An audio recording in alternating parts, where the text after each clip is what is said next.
नमस्कार मित्रों, EDUSAT live lectures में आपका स्वागत है।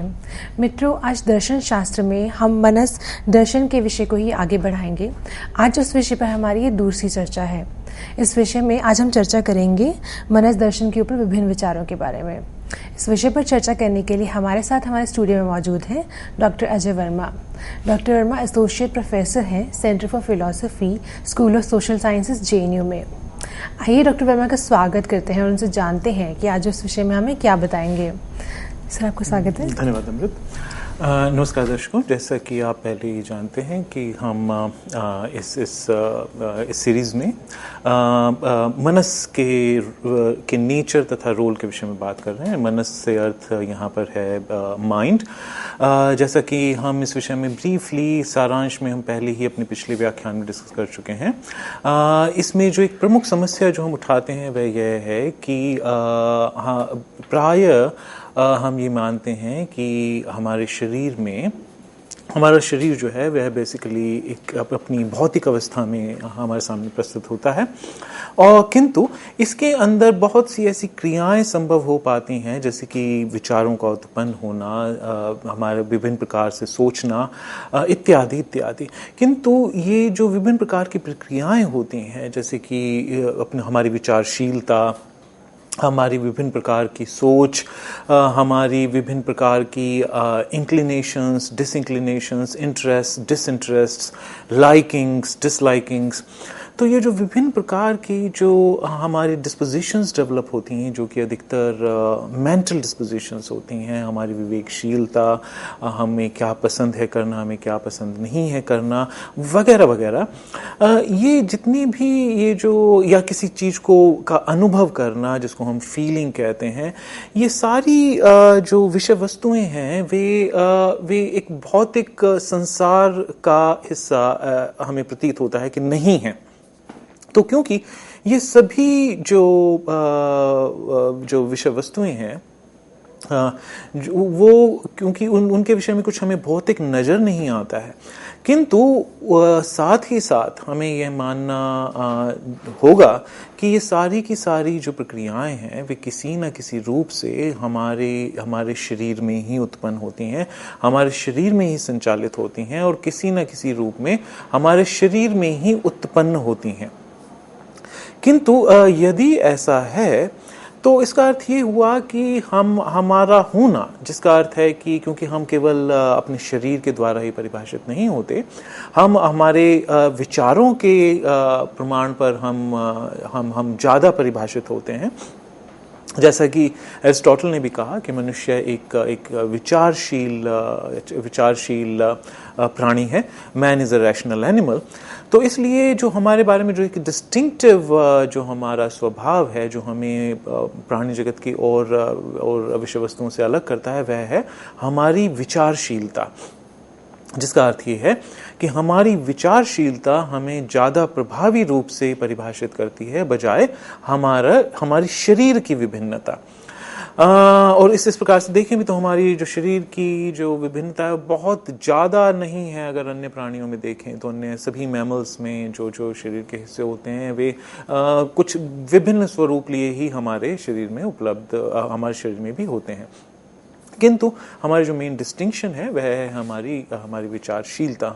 हम जिस सीमाओं तक हम सोच पाते हैं, जिन सीमाओं तक हम अपना दिमाग को दौड़ा पाते हैं, जिस प्रकार के बड़े बड़े प्रश्नों के ऊपर हम मनन कर पाते हैं, ऐसा हम प्राणी जगत के और सदस्यों में हम नहीं देखते हैं। तो हमारी जो डिस्टिंक्शन है, जो हमें प्राणी जगत के और एनिमल से अलग करता है, वह है हमारी विचारशीलता। किंतु हमारी विचारशीलता कहीं ना कहीं किसी न किसी रूप से हमारी भौतिकता से जुड़ी हुई होनी चाहिए, क्योंकि हमारा होना हमारी भौतिकता से भी परिभाषित होता है। ऐसा नहीं है कि शरीर ना हो किंतु हम फिर भी रहें।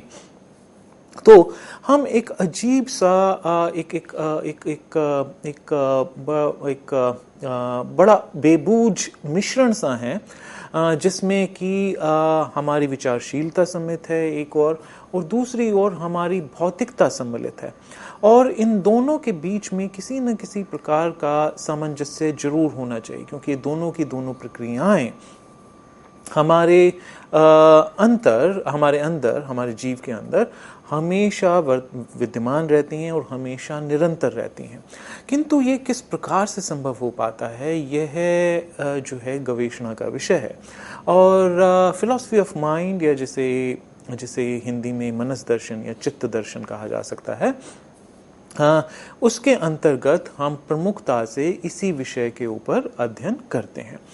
अब यदि इस विषय में हम अध्ययन करें तो हमें या तो ये प्रूव करना होगा कि किसी न किसी प्रकार का कोऑर्डिनेशन संभव हो पाता है। इससे भी पूर्व, as a matter of fact, हमें ये मान लेना होगा कि विचारशीलता तथा भौतिकता दो अलग अलग प्रकार की वस्तुएं हैं। और यदि वो एक ही प्रकार की वस्तुएं हैं तो हमें सिद्ध करना होगा कि जो हमारी विचारशीलता है वह किसी भौतिक द्रव्य से किस प्रकार उत्पन्न हो सकती है। तो सबसे पहले तो हमें ये ड्यूअलिज्म, इस द्वैत को मानना ही होगा जब हम चित्त दर्शन के विषय में बात करते हैं कि हमारी मननशीलता, हमारी विचारशीलता, हमारे जो विचार हैं उनका जो स्वरूप होता है वह बिल्कुल अलग प्रकार का स्वरूप है, वह अभौतिक होता है।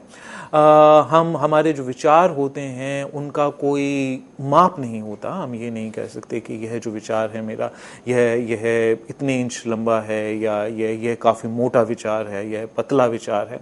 उनका कोई भी भौतिक स्वरूप नहीं होता और उन्हें किसी भी और प्रकार की भौतिक परिभाषा में भी बांटना लगभग असंभव सा ज्ञात होता है। तो हम यह नहीं कह सकते कि इस विचार की इंटेंसिटी सो एंड सो है, इस विचार की इंटेंसिटी, हमारे पास कोई यूनिट्स नहीं हो सकती किसी विचार को मापने की, जिस प्रकार के माप हमारे लिए संभव हो पाते हैं भौतिक जगत के लिए। भौतिक वस्तुओं का एक पर्टिकुलर माप होता है, उनका एक पर्टिकुलर आकार होता है, जिसके कारण हम उन्हें किसी अमुक नाम से बुलाते हैं। तो इस प्रकार से ये जो निमेबिलिटी इत्यादि अभिधेयत्व और जो मापने की जो सुविधा हमें भौतिक जगत के विषय में हमारे पास विद्यमान रहती है, उस प्रकार की उपलब्धता हमारे पास हमारे जो विचार होते हैं, जो हमारे दिमाग में निरंतर चलते रहते हैं, उनके विषय में इस प्रकार के मापों की, इस प्रकार की परिभाषाओं की उपलब्धता हमारे पास विद्यमान नहीं होती। तो हमें ये अवश्यंभावी रूप से मानना होगा कि विचार जो है बिल्कुल अलग प्रकार की विषय वस्तु हैं, जिनके विषय में कुछ भी भौतिक नहीं है। वहीं दूसरी ओर यह जो विचार होते हैं, हमें यह मानना होगा कि यह विचार मेरे हैं, अर्थात यह विचार मेरे अंदर इस समय विद्यमान हैं, ये कहीं मुझसे बाहर नहीं है।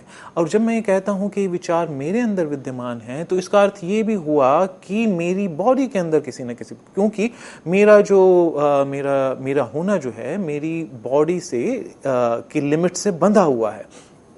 मैं यदि यहाँ हूँ तो उसी समय मैं किसी और कमरे में भी हूँ, ऐसा संभव नहीं हो सकता। तो मेरी जो बॉडी है उसका एक डेफिनेट माप है, हमारा एक डेफिनेट वजन होता है, हमारी डेफिनेट लंबाई होती है, हमारा एक डेफिनेट स्वरूप होता है, जिसके कारण कोई भी हमारे जो अन्य जानने वाले हैं वे हमें 100 लोगों के बीच में भी हमें पहचान पाते हैं। तो हमारी एक विशिष्टता होती है, हमारी एक अलग पहचान होती है, जिसके कारण हमें पहचान पाना संभव हो पाता है। तो क्योंकि हमारा होना हमारी बॉडी की लिमिटेशंस, हमारी बॉडी की परिसीमाओं, हमारे शरीर की परिसीमाओं से बंधा होता है, तो हमें यह भी मानना होगा कि यह विचार जो हैं वे कहीं ना कहीं हमारे भीतर, अर्थात हमारी बॉडी के भीतर ही कहीं ना कहीं उत्पन्न हो रहे हैं, और उनका होना मेरी बॉडी के भीतर ही होना है। तो इस प्रकार से हमें अवश्यंभावी रूप से किसी न किसी रूप में हमारे जो विचार हैं उनका होना, उनका संचालित होना, उनका किसी प्रकार से हमें परिचालित करना, यह सारा जो चीज़ें हैं वो हमें किसी न किसी प्रकार से समझानी होंगी। यदि ये दोनों प्रक्रियाएं, कुछ भौतिक प्रक्रियाएं जो हमारे भीतर सदैव चलती रहती हैं, और जो विचारशीलता जो भी हमारे भीतर निरंतर चलती रहती है, और ये दोनों प्रकार की जो प्रक्रियाएं हैं जिनमें से कि एक भौतिक है और एक अभौतिक है, दोनों प्रकार की प्रक्रियाएं यदि हमारे भीतर चलती रहती हैं तो इन दोनों के बीच में कोई ना कोई एक कोऑर्डिनेशन का बिंदु होना ही होगा। कहीं ना कहीं एक ऐसा बिंदु होना ही चाहिए, अवश्यंभावी रूप से होना चाहिए, जहां पर यह भौतिक हमारे जो शरीर है वह अभौतिक विचारों को उत्पन्न करता है, या उनसे परिचालित होता है, या किसी न किसी प्रकार से परिभावित होता है, या हमारे विचारों को प्रभावित करता है। तो इन दोनों प्रोसेसेस, इन दोनों प्रक्रियाओं जो कि बिल्कुल अलग अलग स्वभाव को लिए हुए हैं, उन दोनों के बीच किसी भी प्रकार का क्रियान्वयन, उन दोनों के बीच में किसी भी प्रकार का कोऑर्डिनेशन, किसी भी प्रकार का संबंध किस प्रकार संभव हो पाता है, उसको किस प्रकार से समझाया जाए, यह जो है चित्त दर्शन या फिलॉसफी ऑफ माइंड का एक प्रमुख मुद्दा है।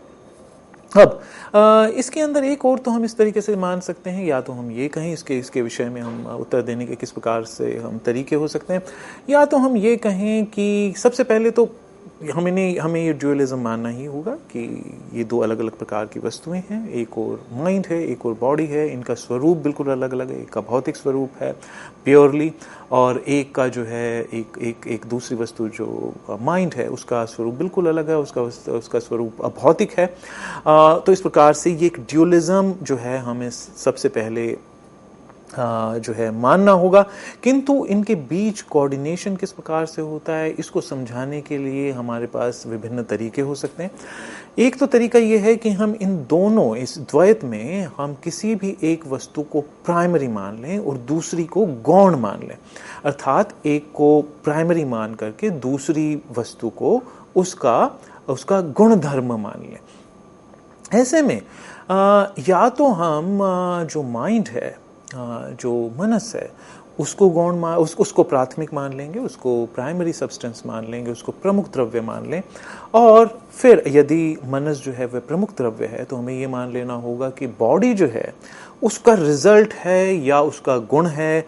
उसका अर्थ ये होगा कि प्राइमरी रूप से, प्राथमिक रूप से हम जो हैं माइंड हैं, हम अपने मनस द्वारा परिभाषित होते हैं, और शरीर जो है हमारे चेतना का, हमारे चित्त का या तो इफेक्ट है, या तो परिणाम है, और या फिर उसका गुण धर्म है, या तो उसका गुण है। जिस प्रकार से जो मेज होती है उसका निश्चित आकार होता है, या जैसे कि पानी का जो एक निश्चित स्वभाव होता है, इसी प्रकार से ये मान लिया जाए कि शरीर जो है चित्त का स्वभाव है, चित्त का गुण है। जैसे कि तरलता पानी का एक गुण है, उसी प्रकार से जो बॉडी है वह चित्त का ही एक गुण है। किंतु इसमें हम देख सकते हैं, इस प्रकार से यदि हम इस मनस्देह समस्या का यदि हम उत्तर दें तो यह अपनी ही अलग प्रकार की समस्याओं से हम पाते हैं कि इस प्रकार का उत्तर पहले से ही ग्रस्त है। यदि हम चित्त को प्राइमरी मान लें, कॉन्शियसनेस को प्राइमरी मान लें, तो एक प्रकार से जैसा कि हम देख ही सकते हैं, हम आइडियलिस्ट पोजीशन ले रहे होते हैं, हम जिसे प्रत्ययवाद कहते हैं, तो जैसे विज्ञानवाद भी कहते हैं। तो यदि हम ऐसा करते हैं तो हम एक आइडियलिस्ट पोजीशन ले रहे होंगे, जिसके अंतर्गत हम ये कहना चाहेंगे कि देखिए, जो हमारा होना बेसिकली और कुछ नहीं बल्कि हमारे अनुभव मात्र हैं, अर्थात मेरा होना is reducible to different feelings, different things that I am thinking about. जो भी विचार इस समय मेरे दिमाग में चल रहे हैं, जो भी कुछ मैं सोच रहा हूँ, जो भी कुछ इस समय मेरे चित्त में है, इस समय मेरे चित्त में जिस प्रकार के भी अनुभव हो रहे हैं, जिसमें कि मेरा होना भी एक प्रकार का अनुभव ही है। तो किसी भी प्रकार का होना, कहीं पर भी होना, उसको हम अपने एक्सपीरियंस को तक रिड्यूस कर सकते हैं। यानी कि मेज का होना क्या है, जिसको हम कहते हैं कि मेज का भौतिक रूप से होना, सो कॉल्ड भौतिक रूप से होना, वह और कुछ नहीं बल्कि जैसे कि हम यदि मेज को छू करके देखें तो हमें एक पर्टिकुलर टाइप की फीलिंग होती है, जिसको हम मानते हैं कि हम जिसके परिणाम स्वरूप हमें मानने लगते हैं कि मेज में एक ठोसता है, एक सॉलिडिटी है। तो इसलिए जो मेज का एक गुणधर्म है कि वह सॉलिड होता है, उसका एक पर्टिकुलर आकार होता है जो हमें दृश्य होता है, जो हमें दृश्य में उपलब्ध होता है। तो किसी भी भौतिक वस्तु के विषय में यदि हम उसकी परिभाषाएं देने लगें तो उन सभी परिभाषाओं को कहीं ना कहीं किसी न किसी रूप में हम हमारे किन्हीं न किन्हीं विचारों में रिड्यूस कर सकते हैं, उनको अपनी किसी न किसी अनुभवों में रिड्यूस कर सकते हैं। क्योंकि हमारा होना प्रमुख रूप से हमारे विचारों का होना है। हमारे विचारों के अतिरिक्त, हमारे विचारों से परे जगत में क्या है वह जानने का, कॉन्क्लूसिव रूप से जानने का, एक फाइनल निष्कर्ष रूप से हमें जानने का हमारे पास कोई भी तरीका नहीं है। क्योंकि हम जिसे संसार कहते हैं, जिसे हम भौतिक संसार कहते हैं, वह हमें उपलब्ध हमारे सेंसेस द्वारा ही होता है। और सेंसेस से जो हमें प्राप्त होता है वह सेंस डाटा है।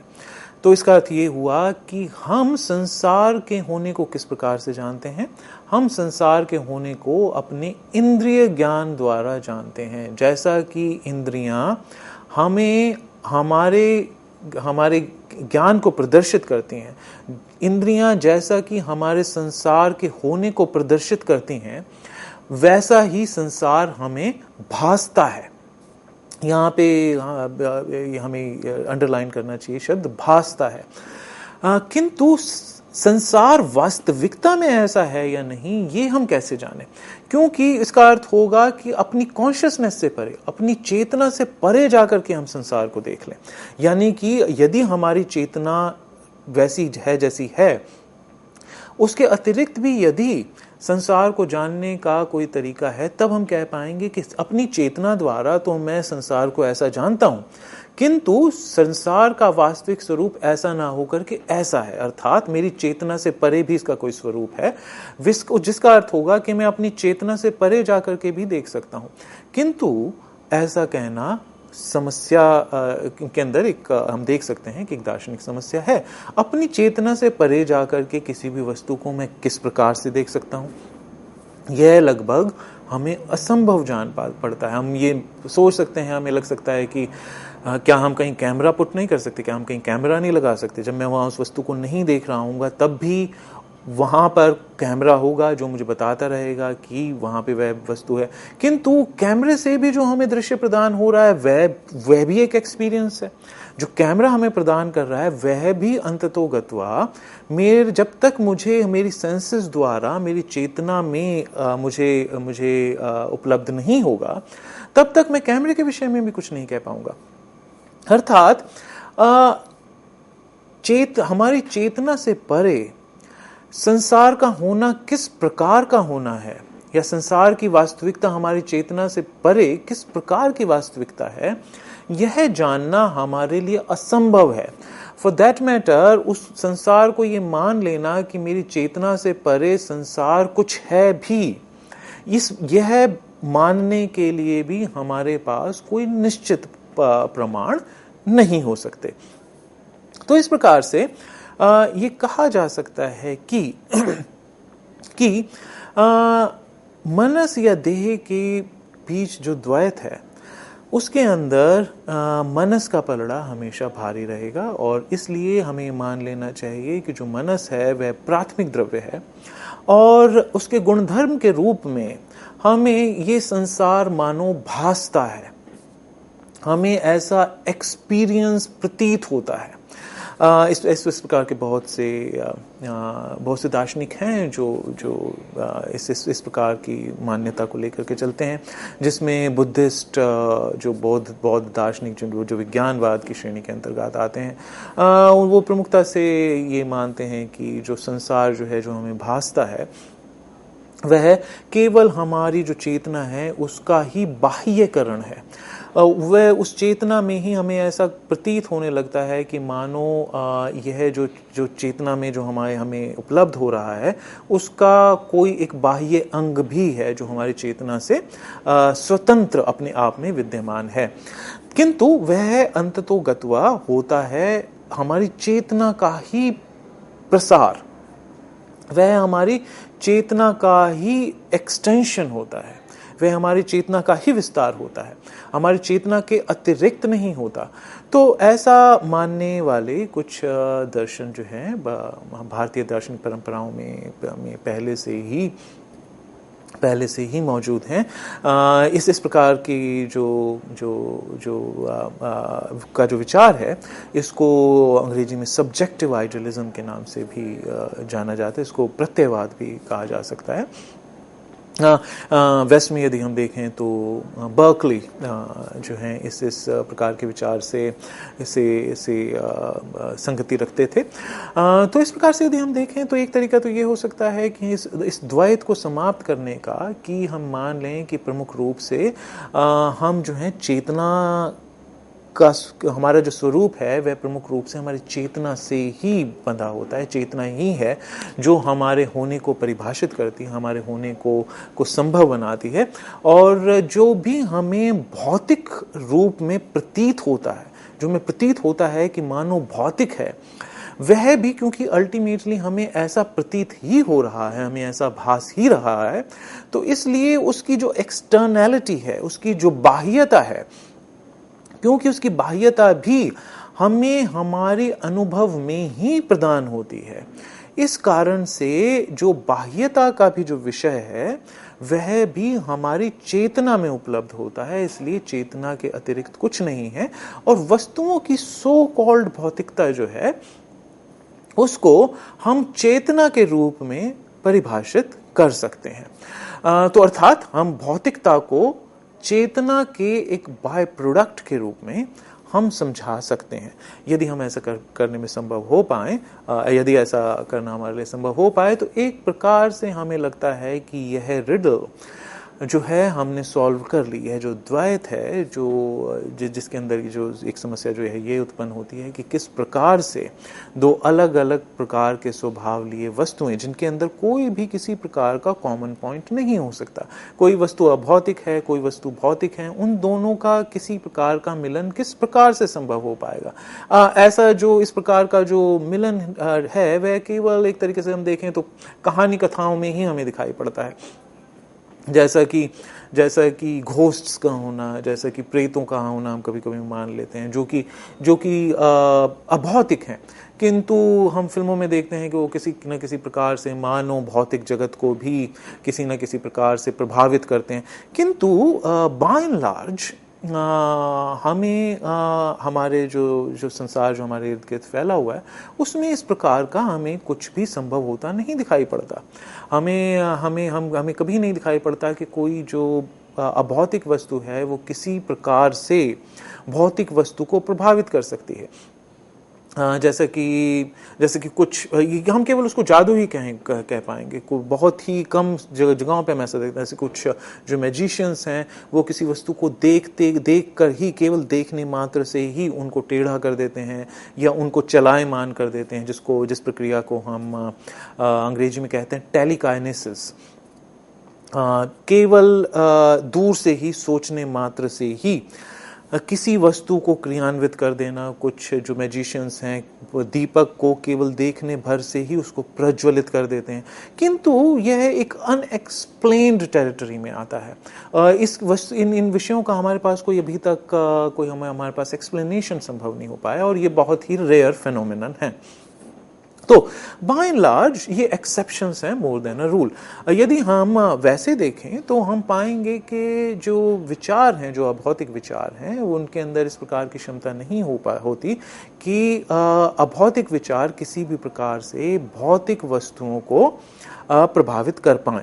किंतु हम ये जो समस्या है द्वैत की, मनसदेह द्वैत की, इसको हम केवल इसी प्रकार से संभव कर पाते हैं, इसको इसी प्रकार से हम इसको समाप्त कर पाएंगे। या तो हम ये मान लें कि भौतिकता जो है वो एक्सप्लेन की जा सकती है मनस के डोमेन से, उसको मनस के क्षेत्र में ही उसको पूरा का पूरा ले लें, तो हम ये कहें कि भौतिकता एक्चुअली, जिसको हम भौतिकता कहते हैं, वैसा कुछ है ही नहीं। वस्तुएं भौतिक होती ही नहीं है, भौतिकता जैसा कुछ ऐसा है ही नहीं। भौतिकता जो है वह हमें हमारे अनुभव में ही प्रदत्त होती है, इसलिए अनुभव का ही एक प्रकार है, और हम भौतिकता को अनुभव में रिड्यूस कर दें और ये माने कि भौतिकता जैसा वास्तविकता में कुछ है ही नहीं। एक तो हमारे पास इस विषय में उत्तर ये है। दूसरा उत्तर जो है वह यह है कि हम इस इक्वेशन का, इस समीकरण के दूसरे हिस्से को पकड़ें और वहां से चीजों को, वस्तुओं को समझाना शुरू करें। जैसे कि हम मान लें कि जो वस्तुएं हैं वे प्रमुख रूप से भौतिक ही हैं, हमारा होना भी प्रमुख रूप से भौतिक ही है, किंतु ये जो मेरा भौतिक रूप में होना है वो भौतिकता के द्वारा ही, हमारे जो भौतिक स्वरूप है उसी स्वरूप के चलते ही मैं जो विभिन्न प्रकार के जो अभौतिक प्रक्रियाएं जो इसके साथ जुड़ी हुई हैं वो मैं अपने शरीर के भौतिक स्वरूप को केंद्र में रख करके उन प्रक्रियाओं को समझा सकता हूं। अर्थात जैसे कि जो रंग है किसी वस्तु का वो मुझे किसी न किसी रूप में भासता है, किंतु उसका भौतिक स्वरूप तो कुछ अलग ही है। जैसे कि मुझे अभी कोई वस्तु इस स्क्रीन पर जो लेफ्ट हिस्सा है वह मुझे लाल नजर आ रहा है, किंतु यह कोई विषय वस्तु है जो मुझे लाल रंग की भास रही है, किंतु इसका अर्थ ये नहीं है कि इसके अंदर भौतिकता कुछ है ही नहीं। इसकी हम भौतिक डेफिनेशन प्रकट कर सकते हैं। अर्थात लाल का होना, भौतिक रूप में लाल का होना क्या है?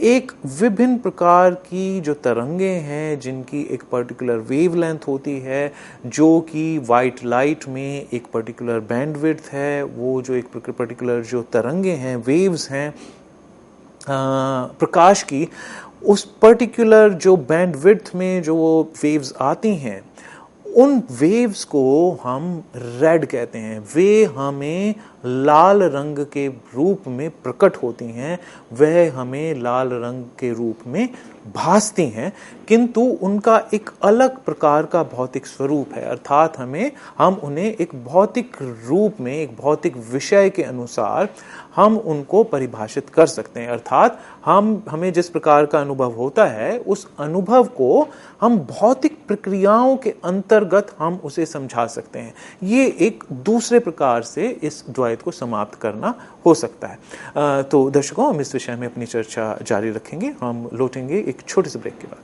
धन्यवाद।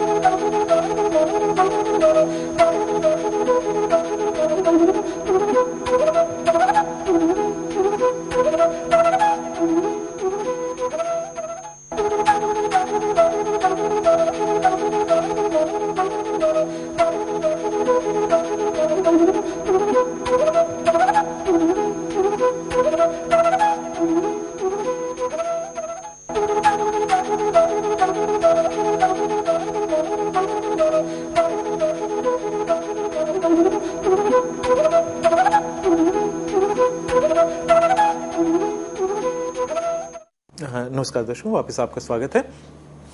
तो जैसा कि हम बात कर रहे थे कि जो मनसदेह समस्या है वह इस बात पर आधारित है कि जो हमारा होना, चाहे क्या मनस के रूप में परिभाषित किया जाए, क्या हमारा होना हमारे चित्त के रूप में परिभाषित किया जाए, या हमारा होना हमारे शरीर से बंधा हुआ है, हमारे शरीर से जुड़ा हुआ है, हमारे शरीर के होने से जुड़ा हुआ है। क्या हम अपने जो चित्त है उसको उसको एक विभिन्न प्रकार के की एक शारीरिक अवस्था के रूप में समझाएं, या हम अपने शरीर को एक अमुक प्रकार की चेतना के रूप में समझाएं। तो यह एक जो प्रमुख समस्या है हमारे सामने प्रस्तुत होती है, क्योंकि मनस का स्वरूप हमारी देह के स्वरूप से बिल्कुल अलग प्रकार का होता है। तो जिस विषय में हमने जाना कि एक प्रकार से इस समस्या को सॉल्व करने का, इस समस्या का सलूशन निकालने का एक तरीका तो ये हो सकता है कि हम मान लें कि या तो हम इनमें किसी भी प्रकार का कोऑर्डिनेशन दिखा पाएँ कि ये जो दो वस्तुएं हैं ये बिल्कुल अलग अलग प्रकार की हैं, किंतु इसमें किसी न किसी प्रकार का कोऑर्डिनेशन संभव है। जैसा कि हमने लास्ट अपने व्याख्यान में जाना कि इस प्रकार का जो विचार है वो डिकार्ट हमारे सामने प्रस्तुत करते हैं।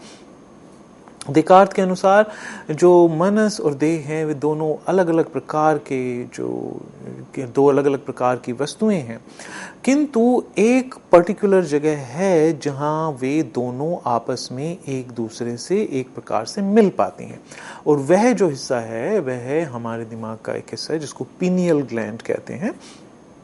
हमारे दिमाग के उस हिस्से में जो हमारा मनस है, जो हमारा माइंड है, वह कोऑर्डिनेट कर पाता है हमारी देह से। जैसा कि हमने अपने पिछले व्याख्यान में जाना, वे इसको एक उदाहरण के द्वारा समझाते हैं कि मानो एक शिप में एक जो पायलट होता है वह एक छोटे से कॉकपिट में बैठ करके उस शिप को आगे चलाता रहता है। तो एक प्रकार से ये कहा जा सकता है कि वह पायलट उस शिप का, क्योंकि शिप अदरवाइज एक संपूर्ण रूप से एक भौतिक वस्तु है, तो वह एक माइंड के रूप में उसका संचालन करता है। तो शिप जो है वह अपने आप में एक भौतिक वस्तु है, किंतु एक माइंड के रूप में मानो उसके अंदर एक पायलट बैठा रहता है जो कि उस भौतिक वस्तु को संचालित करता रहता है। इसी प्रकार से वे मानते हैं कि जो हमारी देह है वह मानो एक प्रकार का एक शिप है जिसके अंदर कहीं न कहीं हमारे जो आत्मा है, जो हमारा होना है, जो हमारा मनस है, वह कहीं ना कहीं एक पायलट के रूप में इसके अंदर बैठा रहता है। वह कहाँ बैठा रहता है? वह पिनियल ग्लैंड में बैठा रहता है, और पिनियल ग्लैंड के द्वारा वह हमारे शरीर से एक सामंजस्य स्थापित कर पाता है, जिसके अंतर्गत हमारे माइंड में जो विचार उठते हैं, हमारे माइंड में जो विभिन्न प्रकार के विकल्प जागते हैं, उनको हम अपनी बॉडी द्वारा कार्यान्वित कर पाते हैं। तो एक तो तरीका यह है कि हम इस द्वैत को माने, हम इसको किसी एक विषय वस्तु को दूसरे विषय वस्तु के अंतर्गत रिड्यूस ना करें, हम इन दोनों को अलग अलग रूप में जानें, और ऐसा मानते हुए हम ये दिखाएं कि इन दोनों विषय वस्तुओं के बिल्कुल अलग अलग स्वरूप के होते हुए भी इनके बीच किसी न किसी प्रकार का तारतम्य, किसी न किसी प्रकार का कनेक्शन संभव हो पाता है। किंतु जैसा कि हमने जाना, ऐसा दिखाना, ऐसा डेमोन्स्ट्रेट कर पाना बहुत ही मुश्किल है। वहीं दूसरी ओर एक तरीका इस द्वैत को समाप्त करने का यह है कि हम ये मान लें कि या तो हम द्वैत को मानें और फिर इस समस्या को, मनस समस्या को डिकार्ट के जरिए सॉल्व करें, या दूसरा तरीका है, इसका सोल्यूशन ये है कि हम इस द्वैत को ही समाप्त कर दें। अर्थात हम ये मान लें कि जो भी हमें भौतिक रूप में दिखाई पड़ता है वह वास्तविकता में भौतिक है ही नहीं, क्योंकि किसी वस्तु का भौतिक होना भी हमारे उसका ऐसा भासना मात्र है और उसका ऐसा अनुभव होना मात्र है। जो भौतिकता भी है वह हमें क्योंकि अनुभव में ही प्रदत्त होती है, इसलिए हम वस्तु की भौतिकता को अनुभव में रिड्यूस कर सकते हैं, और इसलिए हम किसी भी वस्तु का भौतिक होना हम उसको चेतना के अंतर्गत ला करके किसी भी प्रकार की विषय वस्तु को हम चेतना द्वारा ही समझाने में सक्षम हैं। तो यदि हम ऐसा कर पाते हैं कंसिस्टेंटली, तो हम इस ये जो देह मनस समस्या है उसको हम समाप्त करने में संभव हो पाएंगे। किंतु विज्ञानवाद की, जैसा कि हमें मालूम है, विज्ञानवाद की कुछ अपनी ही समस्याएं हैं। वे किस प्रकार की समस्याएं हैं? जैसे कि यदि हम बर्कली के विषय में ही देखें, उन्होंने हमें सब्जेक्टिव आइडियलिज्म जैसा विचार जो हमारे सामने प्रस्तुत किया, किंतु एक उनके दूसरे जो मित्र थे जॉनसन, उन्होंने दिखाया कि किस प्रकार यदि जैसे कि बर्कले ने कहा, to be is to be perceived, किसी वस्तु का तब होना हो पाता है जब वह चेतना के अंतर्गत आता है। यदि वह हमारी चेतना के अंतर्गत नहीं है तो वह है या नहीं है, इसका सिद्ध करने का कोई हमारे पास परिमाप नहीं है। मेरे चेतना के अतिरिक्त कोई वस्तु है या नहीं, या किस प्रकार की है, वह स्थान मुझे उपलब्ध ही नहीं है। मेरे चेतना के अतिरिक्त कोई स्थान जहां से मैं किसी वस्तु को देख सकूं, मेरे चेतना के अतिरिक्त ऐसा मेरे लिए कोई स्थान है ही नहीं। तो इसलिए यह असंभव है किसी वस्तु को अपनी चेतना के अतिरिक्त जानना। तो इस प्रकार से बर्कले ने निष्कर्ष निकाला कि किसी वस्तु का होने का अर्थ है कि उसका हमारी चेतना में उपलब्ध होना। किंतु वहीं उनके जो मित्र थे जॉनसन, उन्होंने दिखाया कि जैसे कि उन्होंने उदाहरण दिया कि यदि हम कभी मानो किसी फॉरेस्ट में, किसी जंगल में यदि हम चल रहे हैं और वहाँ पर सफिशिएंट प्रकाश नहीं है, यदि वहाँ पर प्रकाश पूरी तरीके से नहीं है, तो हम अंधेरे में यदि चल रहे हों तो बहुत सी वस्तुएं हैं जिनके विषय में उस समय हम नहीं जान रहे होंगे। बहुत सी वस्तुएं होंगी, भौतिक वस्तुएं, बहुत सी वस्तुएं होंगी जो कि हमारे चेतना का विषय उस समय नहीं बन रही होंगी, किंतु फिर उन्हें हमारे रास्ते में भी नहीं पड़ना चाहिए। अर्थात यदि मैं अंधेरे में भी कहीं चल रहा हूं, क्योंकि विषयों जो विभिन्न वस्तुएं उनको मैं जान नहीं रहा हूं, वे मेरे चेतना के क्षेत्र में नहीं आ रही हैं, तो उनका होना भी ना होने के बराबर ही है। किंतु ऐसा नहीं होता है। यदि मैं अंधेरे में भी चल रहा हूं तो कोई ना कोई यदि ईंट है तो उससे वह मेरे पांव पे लगेगी, उससे हम ठोकर खाएंगे। उससे ये भी हो सकता है यदि हम तेज भाग रहे हैं तो हम हो सकता है गिर जाएं, हमें चोट भी लग सकती है। यदि सामने कोई पेड़ है और हमें नजर नहीं आ रहा, हम उससे टकरा जाएंगे। तो इससे हमें क्लियर पता चलता है कि जो भौतिक वस्तुएं होती हैं उनका होना हमारे चेतना में उनका उपलब्ध होने पर निर्भर कतई नहीं होता। अर्थात वस्तुएं जो हैं वे अपना इंडिपेंडेंट, अपना एक स्वतंत्र सत्ता लिए हुए हमारे सामने आती हैं। यदि वह किसी समय में हमारी चेतना का विषय नहीं भी हैं, तब भी वे अपने स्वतंत्र रूप से जिस जगह पर वे विद्यमान हैं उस जगह पर वे विद्यमान होती हैं। अर्थात उनकी भौतिकता जो है उसको हम चेतना के संदर्भ में, चेतना के अंतर्गत उसको हम रिड्यूस नहीं कर सकते। हम ये नहीं कह सकते कि भौतिकता जो है वह भी चेतना का विषय है, इसलिए उसको चेतना के अंतर्गत ला करके हम उसको भौतिकता की बात को ही समाप्त कर दें। तो इससे हमें पता चलता है क्योंकि जो वर्ल्ड का जो स्वरूप है, संसार का जो स्वरूप है, वह किसी भी रूप से हमारी चेतना के ऊपर निर्भर नहीं करता। उसका जो स्वरूप है वह एक इंडिपेंडेंट स्वरूप है। यदि वह सभी मेरी चेतना के विषय होते तो फिर जैसा मैं उन्हें भासना चाहता हूँ वैसे वे मुझे भासने चाहिए। यानी कि यदि मैं चाहूँ कि अमुक वस्तु जो है मुझे लाल ना भास करके वह मुझे हरित रूप में दिखाई पड़े, ऐसा संभव होना चाहिए, किंतु ऐसा संभव नहीं है। तो इसका अर्थ है कि वो उनका कोई निश्चित एक अपना अलग स्वतंत्र प्रारूप है। इसी प्रकार से जॉनसन दिखाते हैं कि जो वस्तुएं हैं यदि वे हमारी चेतना के क्षेत्र से बाहर हैं तो वे स्वतंत्र रूप से बाहर होती हैं। यदि वे चेतना के अंतर्गत नहीं भी हैं तो अचानक से वे अपने होने का हमें आभास कराती हैं। यदि हम किसी वस्तु को नहीं देख पा रहे हैं अंधेरे में और हम चलते जा रहे हैं तो वे वस्तुएं जो हैं अपनी भौतिकता का आभास हमें दूसरे रूप से तुरंत दिखाती हैं। जैसे हमें हमारा किसी वस्तु से टकरा जाना, तो हमारा जो भौतिक का जो एस्पेक्ट है, जो हमारा भौतिक शरीर है, वह उस वस्तु से टकरा जाता है। और हमारा जो माइंड है जो कि अभौतिक है, यह जानता है कि हमारे जो शरीर है, हमारा भौतिक शरीर किसी भौतिक वस्तु से टकराया जो कि मेरी चेतना के अंतर्गत उस समय नहीं थी। तो इस प्रकार से यदि हम इस द्वैत को इस प्रकार से समाप्त करना चाहें कि जो की भौतिकता का किसी भी प्रकार का जो विषय वस्तु है, कि भौतिकता की किसी भी बातों को हम चेतना के अंतर्गत ला करके, जो भौतिकता है उसको चेतना के अंतर्गत समझाकर हम भौतिकता की जो बात है उसको पूर्ण रूप से चेतना के अंतर्गत ला करके उसको एक तरीके से उसको एक इंडिपेंडेंट स्फीयर प्रदान ही ना करें, उसको उसकी भौतिकता की स्वतंत्र सत्ता को ही समाप्त कर दें, तो द्वैत को, इस मनसदेह द्वैत को समाप्त करने का यह तरीका लगता है हमें कि पॉसिबल हो सकता है। किंतु यदि हम ऐसा मान लें तो इसके साथ ही विभिन्न प्रकार की समस्याएं हमारे सामने आती हैं, जैसा कि हमने जाना, क्योंकि हमारे पास बहुत से ऐसे प्रमाण हमारे सामने प्रस्तुत होते हैं जिसके अंतर्गत हमें पता चलता है कि जो भौतिक सत्ता है वह हमसे बिल्कुल स्वतंत्र अपने ही रूप से है। दूसरा, यदि ऐसा होता तो, क्योंकि ऐसा हमें लगता है कि माइंड जो है, हमारा जो मनस है, वह तो हमारे कंट्रोल में है।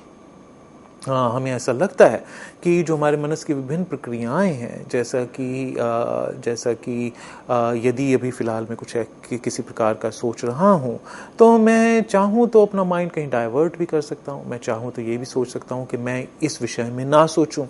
तो जो मनस की जो प्रक्रियाएं हैं वे काफ़ी हद तक उनकी हमारे ही माइंड पर निर्भरता होती है और हम उसको अपनी विल के द्वारा इन प्रक्रियाओं को कंट्रोल कर सकते हैं काफ़ी हद तक। क्योंकि साइकोलॉजी, यदि हम मनोविज्ञान के अंतर्गत जाएं तो हम पाएंगे कि ऐसा संभव नहीं है, क्योंकि कई बार हमारे दिमाग में ऐसे आइडियाज़ भी आते हैं जो कि कंपल्सिव रूप से आते हैं, जो कि एक विभिन्न प्रकार की बीमारियों के अंतर्गत आते हैं, जैसे कि जिसको कहते हैं ऑब्सेसिव कंपल्सिव डिसऑर्डर। कुछ ऐसे विचार जो ना चाहते हुए भी हमारे मनस में आते रहें। तो कुछ ऐसे विचार भी होते हैं जो हमारे कंट्रोल में नहीं होते, किंतु फिर हम उनको रुग्णता के क्षेत्र में हम उनकी स्टडी करते हैं, हम रुग्णता के क्षेत्र में हम उनका अध्ययन करते हैं। पर प्राय रूप से हम ये मानते हैं कि जो हमारे विचार होते हैं वे हमारे काफ़ी हद तक हमारे कंट्रोल में ही होते हैं। किंतु यदि ऐसा है और भौतिकता जो है वह हमारे विचारों के अंतर्गत हम उसको रिड्यूस कर सकते हैं, तो इसका अर्थ ये होगा कि हम विश्व को जैसा भासना चाहें वैसा वैसा हमारे लिए संभव होना चाहिए कि हम उसको वैसे ही भासें। अर्थात यदि कोई वस्तु हमें अच्छी नहीं भी लगती है, मान लिया किसी वस्तु को कोई एक व्यंजन जो है मुझे खाना अच्छा नहीं लगता है, तो क्योंकि वह मेरी चेतना के विभिन्न विचारों के अंतर्गत रिड्यूसिबल है, तो ऐसा मेरे लिए संभव हो पाना चाहिए कि मैं उसको ऐसा सोचूं कि नहीं ये बहुत स्वाद है और मैं इसको खा रहा हूँ और ये मुझे बहुत स्वाद लग रहा है। ऐसा नहीं होता।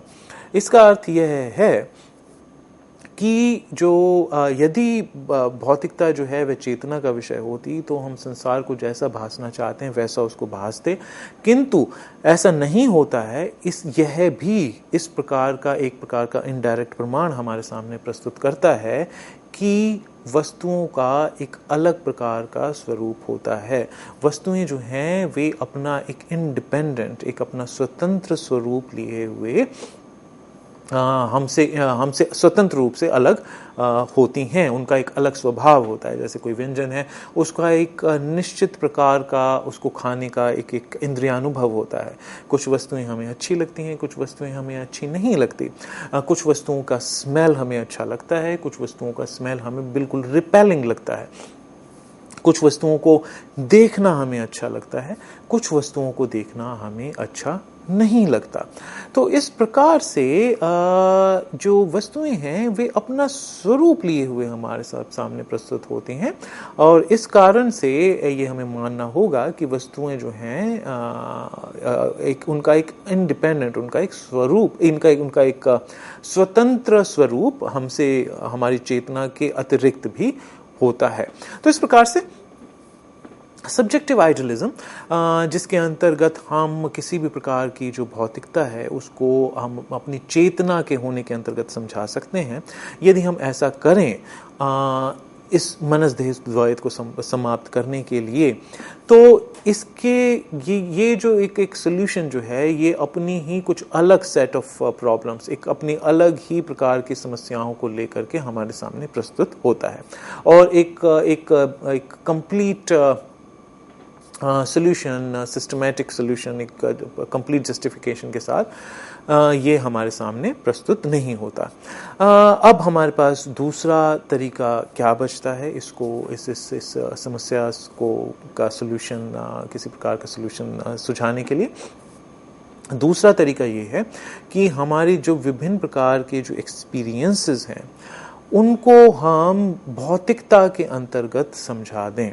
अर्थात जो हमारे विभिन्न प्रकार के अनुभव हैं, जो विभिन्न प्रकार के अनुभव जो हमें सेंस डाटा द्वारा हमें उपलब्ध होते हैं, जैसा कि हमारे जो छूने की जो इंद्रियां हैं, टेक्चुअल जो सेंसेस हैं, उनके अंतर्गत हमें कुछ वस्तुएं ठोस लगती हैं, हमें कुछ वस्तुएं ठंडी लगती हैं, कुछ गर्म लगती हैं, कुछ ठोस लगती हैं, कुछ तरल लगती हैं, वगैरह वगैरह।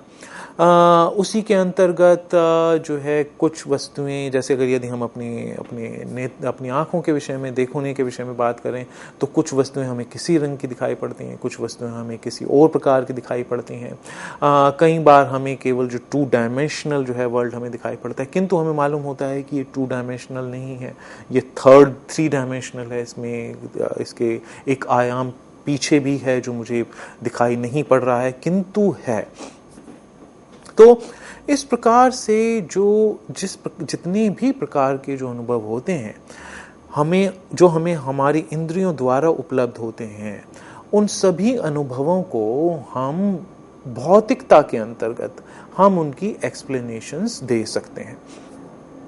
जैसा कि हमने अभी कहा, यदि हम कहें कि जो फला वस्तु है वह लाल रंग की है, तो हम किसी वस्तु के लाल होने को हम एक वेवलेंथ के अंतर्गत रिड्यूस कर सकते हैं और हम उसकी एक डेफिनेशन दे सकते हैं कि इस अनुभव को हम फिजिकली इस प्रकार से परिभाषित कर सकते हैं। अर्थात रेड का होना क्या है, लाल रंग का होना क्या है, लाल रंग का भासना क्या है।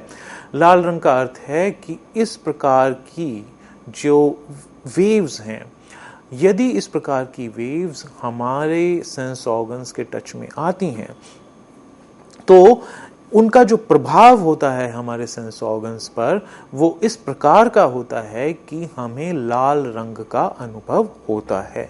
उसी प्रकार से हरे रंग को भी हम समझा सकते हैं कि हरा रंग जो है वो हमें कब भासता है, जब इस प्रकार की जो वेवलेंथ होती है, इस प्रकार की वेवलेंथ की जो तरंगे हैं वे कहीं ना कहीं से एमिट हो रही होती हैं और वो जब हमें हमारे विजुअल फील्ड में हमें जब उपलब्ध होती हैं तो इन तरंगों का अनुभव हमें इस प्रकार से होता है। इसी प्रकार से श्रवण, जो हेयरिंग जो है, कुछ वस्तुएं हमें सुनाई पड़ती हैं। अब सुनने की भी जो प्रक्रिया है उसको भी हम तरंगों के रूप में बांट सकते हैं कि इस डेसिबल से लेकर के इस डेसिबल का जो साउंड है, जो साउंड जिसको हम रिकॉर्ड कर सकते हैं, रिकॉर्ड इन द सेंस उसकी हमारे पास एक फिजिकल प्रेजेंस होने के सबूत होते हैं, तो हम उसके जो फिजिकल एस्पेक्ट है हम उसके भौतिक स्वरूप का एग्जैक्ट परिमाप दे करके हम समझा सकते हैं कि इस भौतिक वस्तु का प्रभाव जो है हमारे ऊपर, हमारे मनस पर इस प्रकार से होता है। अर्थात जो हमारे अनुभव हैं वे जो हैं केवल कुछ भौतिक वस्तुओं के प्रभाव मात्र के रूप में हमें समझने चाहिए। जैसा कि यदि हम चित्त को प्राइमरी मान लें तो हम ये मानने लगते हैं कि जो भौतिकता है वह एक बाय प्रोडक्ट है, एक गुण धर्म है हमारी चेतना का। इसके दूसरे सिरे से यदि हम कार्य की शुरुआत करें तो हम ये कह सकते हैं कि हमारी चेतना के जो अनुभव हैं वे और कुछ नहीं बल्कि जो भौतिक वस्तुएं हैं उनका हमारे चित्त पर जो प्रभाव होता है वह उसी को हम अनुभव कहते हैं। और हमारे जो अनुभव हैं, जो हमें लगता है कि उनके विषय में भौतिक कुछ भी नहीं है, किंतु अनुभव जो हैं वे एक भौतिक वस्तुओं का हमारे चित्त पर प्रभाव मात्र होते हैं। तो एक दूसरा तरीका ये है कि हम जो चित्त और देह, माइंड और बॉडी का जो ड्यूअलिज्म है, माइंड और बॉडी का जो द्वैत है, उसको समाप्त करने का एक तरीका हमारे पास ये है कि हम चित्त को प्राइमरी ना मान करके हम मैटर को, हम द्रव्य को प्राइमरी मान लें, हम द्रव्य को प्रमुख मान लें और हम ये दर्शाएं कि जो द्रव्य है वह प्रमुख है और जो चित्त है उसके अंदर जो अनुभव होते हैं वे द्रव्य के प्रभाव मात्र होते हैं, द्रव्य के पर्टिकुलर गुणधर्म होते हैं। उसके एक वह ये जो भौतिक वस्तु है वह हमें अनुभव में एक अमुक रूप से प्रदान होती है। जब वह हमारे मनस के टच में आती है, जब हमारे माइंड के फील्ड में आती है कोई भौतिक वस्तु, तो हमें इस प्रकार का आभास होता है। अर्थात अनुभव को हम पूर्ण रूप से भौतिकता के अंतर्गत हम समझाने का प्रयास कर सकते हैं। और साइंस जो है, विज्ञान जो है, क्योंकि वह हर एक वस्तु के होने का प्रमाण जो है भौतिक प्रमाण के रूप में मानता है, तो जो विज्ञान है वह माइंड को इसी प्रकार से अवश्यंभावी रूप से स्टडी करेगा। क्योंकि लाल रंग होने का अर्थ क्या है? लाल रंग होने का अर्थ है एक प्रकार की वेव्स। क्या ये वेव्स का कोई भौतिक स्वरूप होता है? साइंस कहेगा, विज्ञान के अंतर्गत एक वैज्ञानिक कहेगा हाँ। कि हम उसको किस प्रकार से देख सकते हैं? उसके लिए हमारे पास इंस्ट्रूमेंट्स हैं। यदि हम देख सकते हैं, हमारे पास एक्सपेरिमेंट्स हैं डेमोन्स्ट्रेट करने के लिए कि एक अमुक प्रकार की जो वेवलेंथ है वह हमेशा हमें लाल के रूप में दिखाई पड़ती है। उसका हम जो भौतिक स्वरूप वेव के रूप में हम कंप्यूटर स्क्रीन पर हम उसको प्रोजेक्ट कर सकते हैं, हम उसको उसके जो फिजिकल इफेक्ट्स हैं हम उनको दिखा सकते हैं। हमें पता है कि इंफ्रारेड किरणें भी होती हैं जो हमें दिखाई नहीं पड़ती, किंतु पर्टिकुलर कैमराज में जब हम उन्हें यूज करते हैं तो वो कैमराज हीट सेंसिटिव हो जाते हैं। अर्थात किसी वस्तु को उसके हीट के टर्म्स में देखना, उसके अंदर किस प्रकार का तापमान है, तापमान को हम दूर से नहीं देख सकते हैं। जो हमारा जो विजुअल फील्ड है, क्योंकि हम इंफ्रारेड किरणें हमारे पास नहीं है, तो हमें एक दूर स्थित एक कोई वस्तु जो है उसको हम दूर से देख करके ये नहीं जान सकते कि वह वस्तु कितनी गर्म है या कितनी ठंडी है। किंतु इंफ्रारेड कैमरे से अगर रेड के नीचे भी हम देख पाएं तो इंफ्रारेड कैमरे से हम उसको देख सकते हैं कि वस्तु जो है वो इंफ्रारेड कैमरा उसको हीट के टर्म्स में देखता है। तो इस प्रकार से जो बहुत मतलब जो कोई भी वस्तु जो है उसका भासना जो है उसको हम भौतिकता के अंतर्गत समझा सकते हैं, उसके भौतिक परिणामों को हम स्टडी कर सकते हैं किसी भी वस्तु को, क्योंकि साइंस के अंतर्गत हम भौतिक प्रमाणों की मांग करते हैं। तो जितने भी जो मेंटल फंक्शंस हैं, जितने भी जो मानसिक जो प्रक्रियाएं हैं, उनके पीछे यदि हम ये साबित कर पाएं कि उनके पीछे किसी न किसी प्रकार के फिजिकल कारण हैं, हम उनको इफेक्ट्स के रूप में दर्शा पाएं कि यदि इस प्रकार की तरंगें होती हैं तो इस प्रकार के विचार होते हैं, तो यदि हम ऐसा कर पाएं तो इसका अर्थ ये होगा कि हम जो चेतना है उसको पूर्ण रूप से एक भौतिक प्रक्रिया के अंतर्गत हम समझा पाएंगे। तो इसके अंतर्गत हमारे लिए ये संभव हो पाएगा कि चेतना को हम पूर्ण रूप से एक भौतिक वस्तुओं के इफेक्ट के रूप में, भौतिक वस्तुओं के गुणधर्म के रूप में हम चेतना के होने को समझा पाएंगे। तो और साथ ही साथ जैसा कि हमने जाना कि साइंस भी, क्योंकि साइंस में हमेशा भौतिक प्रमाणों की हम डिमांड करते हैं, तो साइंटिफिक वे भी स्टडी करने का, इस मानसदेह समस्या को स्टडी करने का साइंटिफिक तरीका भी ये होगा कि हम चित्त के विषय में भी भौतिक प्रमाण माने और चित्त को भी भौतिकता के अंतर्गत ही हम समझाने की कोशिश करें। और यहाँ हमारे लिए जानना ये भी जरूरी है कि फिलॉसफी में भी, दर्शन शास्त्र के अंतर्गत भी, खास तौर पे जो वेस्टर्न ट्रेडिशंस हैं, वेस्ट में खास तौर पर जो फिलॉसफी ऑफ माइंड को जो हम स्टडी करते हैं, उसमें भी हम प्रमुख रूप से हम इस विचारधारा को स्टडी करते हैं कि किस प्रकार से मनस को, किस प्रकार से माइंड को हम मटेरियल के इफेक्ट के रूप में समझा पाएं, किस प्रकार से हम माइंड को, मनस को द्रव्य के, एक द्रव्य के गुणधर्म के रूप में समझा पाएं। कि उसका एक द्रव्य स्वरूप भी होता है। जैसा कि हम जानते हैं कि हमारे बॉडी में एक मस्तिष्क होता है, ब्रेन होता है, जो कि एक फिजिकल एंटिटी है। ब्रेन जो है वे फिजिकल एंटिटी है, उसमें एक पर्टिकुलर टाइप की सेल्स होती हैं जिन्हें न्यूरॉन्स कहते हैं, और जो विचार हैं जिनको हम विचार कहते हैं, जो विभिन्न प्रकार की फीलिंग्स जिन्हें हम कहते हैं, अनुभव कहते हैं, एहसास कहते हैं, वे सभी जो हैं हम समझा सकते हैं उन न्यूरॉन्स की डिफरेंट एक्टिविटीज़ के रूप में, न्यूरॉन्स की डिफरेंट टाइप्स ऑफ इम्पल्सेस के रूप में। हमारा जो सोचना है, हम एक तरीके से क्यों सोचते हैं, क्योंकि हमारे जो दिमाग में कुछ अलग प्रकार की प्रक्रियाएं चल रही होती हैं, इस कारण से हम ऐसा सोचते हैं।